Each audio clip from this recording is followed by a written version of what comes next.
I just have a very brief summary for you guys for conductors and capacitors. It is not new. It is literally intro 2 revised, but I thought it would be a good idea for us to just quickly revise it. Griffiths does a lot of math when it comes to it. I'm not going to go necessarily into all the math, but I highly recommend that you guys please, please, please read it. It is a very fun read if you understand the big picture. At least I thought it was a really fun read, but it's like very nitty gritty. He talks about like many detailed, very tiny details about stuff. So he basically divides his entire study into two things. He divides it into insulators and he divides it into conductors. What is an insulator? An insulator is any object that does not have free electrons to give so that thermal or electrical conductivity could happen. Conductors are those that have free electrons that can carry energy with them. So for example, this is a conductor. What happens to it when I heat it? It gets hot. What happens when I cool it? It gets cooled. But what about this pencil? How cool does this get? Or how hot does this get? Right? It won't burn you, it'll melt before it burns you. So this is an insulator, this is a conductor. So now we're gonna, in this, because we're studying electromagnetism, we will only deal with conductors. So here are some of the very fundamental properties of a conductor. So what is a conductor?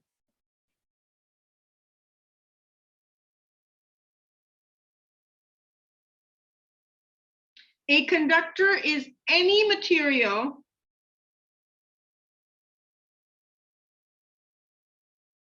that has one or more electron per atom free to roam. We call those electrons free electrons. Very briefly, properties of conductors.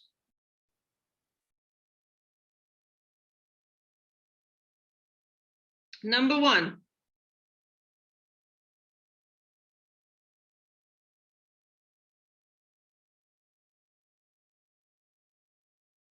E field will be 0 inside the conductor.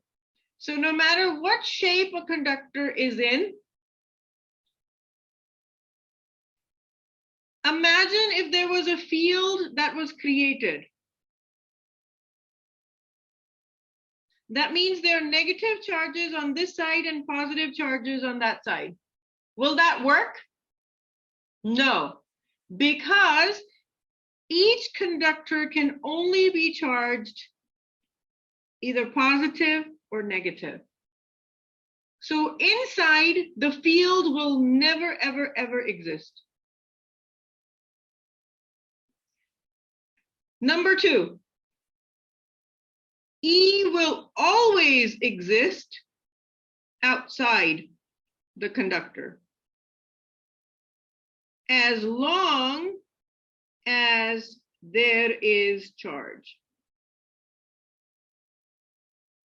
If you have a positive charge, the field will look like this.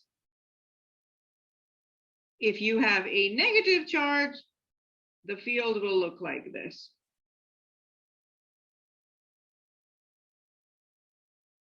What will the field look like for this conductor? Say 1.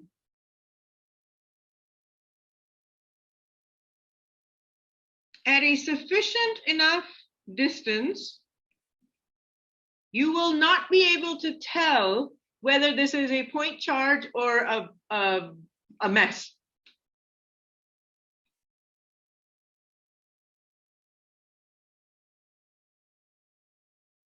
Okay, number 3.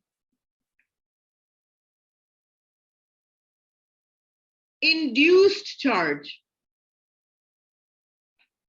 So what happens if I put a charge inside something else, no matter what shape it is. So pick a charge for Q. Plus or minus? Minus. Minus. What will happen to the inside surface of this conductor? So this is a conductor.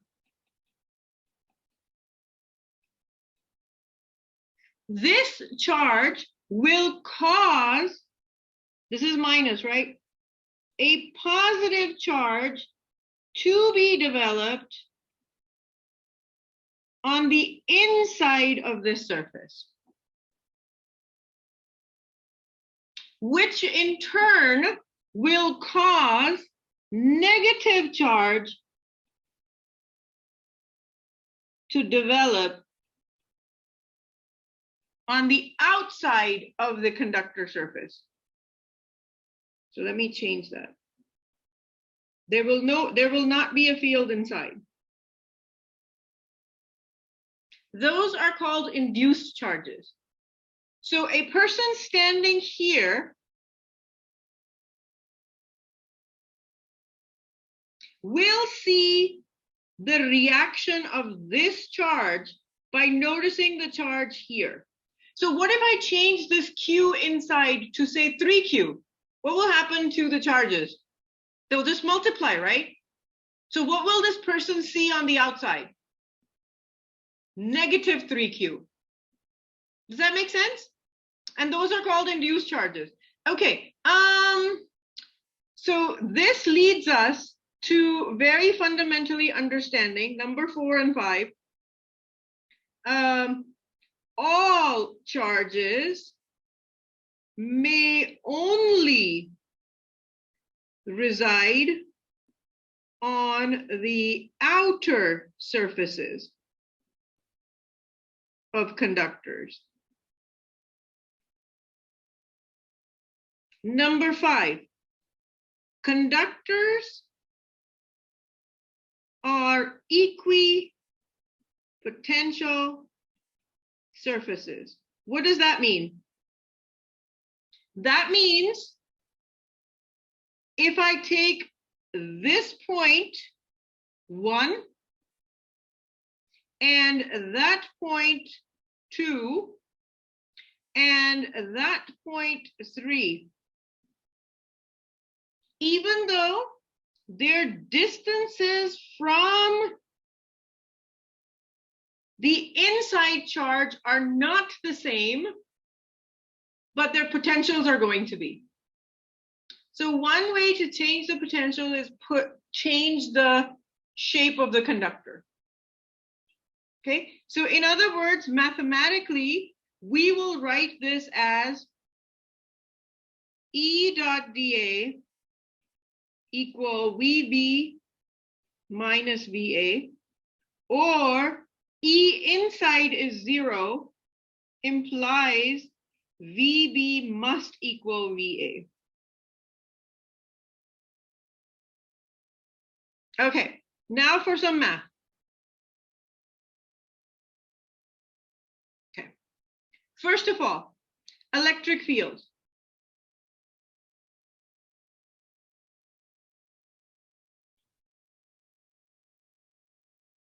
This is always going to be true. Inside, 0. Outside,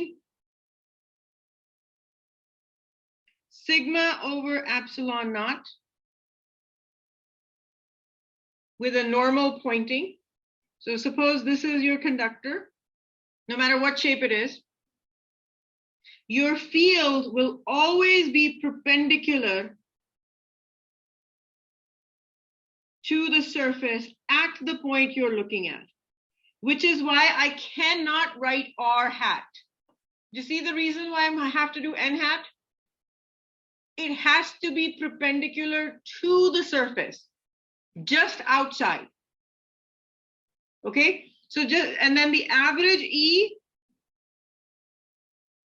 will be sigma over 2 epsilon naught, N hat. Now, here's my next question. Nobody asked me what sigma was. So sigma is called the surface charge. The surface charge on a conductor is defined as that. Number 3. For any surface charge, force per unit area for any surface charge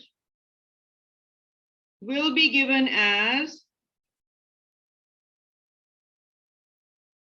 1/2 epsilon naught sigma squared n.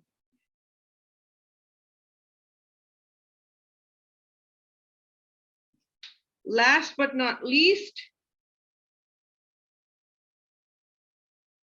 electrostatic pressure on the surface of any conductor is given as